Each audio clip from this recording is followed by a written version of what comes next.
Hello, ഇന്ന് നമുക്കൊരു super tasty റവ കേസരിയുടെ റെസിപ്പി കാണാം കേട്ടോ. അതിനായിട്ട് ഞാൻ ചൂടായ പാനിലേക്ക് 1 ടീസ്പൂൺ നെയ്യ് ഒഴിച്ച് കൊടുത്തിട്ടുണ്ട്. അതിലേക്ക് ഒരു 10-12 കാഷ്നട്ടും കുറച്ച് മുന്തിരിയും കൂടി ആഡ് ചെയ്തിട്ടുണ്ട് കേട്ടോ. നല്ല പോലെ ഒന്ന് നമുക്ക് വറുത്തെടുക്കാം. ഈ ഒരു പാകമാകുമ്പോൾ നമുക്ക് നമ്മുടെ കാഷ്നട്ടും മുന്തിരിയും മാറ്റി വയ്ക്കാം. സെയിം പാനിലേക്ക് ഞാൻ വീണ്ടും 1 ടീസ്പൂൺ നെയ്യും കൂടി ആഡ് ചെയ്ത് കൊടുക്കുന്നുണ്ട്. അതിനുശേഷം ഞാൻ ഈ ഒരു ബൗളിലാണ് നമ്മുടെ റവ എടുത്തിരിക്കുന്നത്. നമുക്കതൊരു 5-6 മിനിറ്റ് ഒന്ന് വഴറ്റിയെടുക്കാം കേട്ടോ.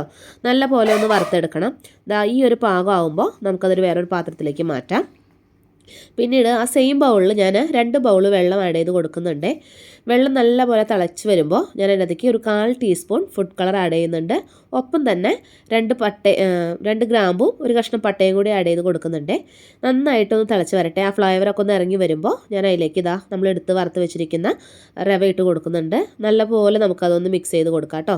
നല്ല പോലെ ഒന്ന് കുറുക്കിയ പോലെ നമുക്ക് ആക്കിയെടുക്കാം. അതിലേക്ക് ഞാൻ ഇവിടെ ഒരു നമ്മൾ എടുത്തിരിക്കുന്ന ബൗളിൽ ഒരു 1/4 ബൗള് പഞ്ചസാര എടുത്തിട്ടുണ്ട്. അതിലേക്ക് 2 ഏലക്കയും കൂടി മിക്സ് ചെയ്ത് പൊടിച്ച് നമുക്ക് അതിനകത്ത് ചേർക്കാം. മധുരം നമ്മുടെ ഇഷ്ടത്തിന് എടുക്കാം കേട്ടോ. ഇപ്പോൾ ഒരു ബൗൾ റവയാണെങ്കിൽ 1 ബൗൾ പഞ്ചസാര നമുക്ക് ആഡ് ചെയ്യാം. ഞങ്ങൾക്ക് മധുരം കുറച്ച് മതി, അതുകൊണ്ടാണ് ഞങ്ങൾ 1/4 ബൗൾ എടുത്തത്. അതിലേക്ക് നമ്മൾ വറുത്ത് വെച്ചിരിക്കുന്ന നമ്മുടെ കാഷ്നട്ടും മുന്തിരിയും പിന്നെ ഒരല്പം ബദാമും കൂടി ചേർത്ത് നമുക്ക് സെർവ് ചെയ്യാം. Thanks for watching.